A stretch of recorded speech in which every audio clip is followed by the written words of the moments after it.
Like if I have an idea, so what should be my approach to execute that idea? So, see, first you have TAM, total addressable market. It can be numbers to say billion market, trillion market. No. Think in real-time execution. You are going to make product in Telangana, in Hyderabad. In Hyderabad, your location, let us say, I am stating an example of Madhapur. Since my office in Madhapur, I take in Madhapur. To when I launch my YouTube channel, so how many people in the world I can reach in Telugu, 2 states population. And then how many existing people are there, what difference USP I have, unique selling point I have, and what team for making the best efficiency, low incurring cost I can do. Because you need to know about MVP, minimum viable product you have to do. Then only, it's like an interconnect. I can suggest you a chain of books. When you read that, you get the interconnect of it.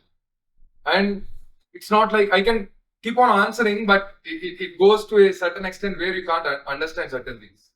Yeah, is it okay? So next question. Next one is what should be his approach towards capital for Yeah, see, a startup, when it comes with an outflow of a cash flow, and there should be the tipping point. If this startup is funded with, let us say, 1 crore, they can make 20 crores. Then only you should go for investment. People see your results. First, if you go at the seed level, they don't believe because you have not executed nothing right. Usually startup phase point for 3 to 5 years to 7 years also it is allowed. But within that time period, you need to create the cash inflow and outflow. If you are unable to create, you can't go for capital, or you should know why you need a capital investment also.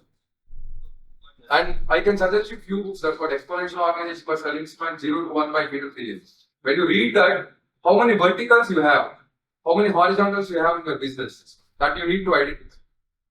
Basically, what you're saying is, sir, like we should do a side business, side job, then invest. No, not a side job. You can do that also. You can hustle like that. But what I'm saying is, until you create a revenue, you should know how to create revenue.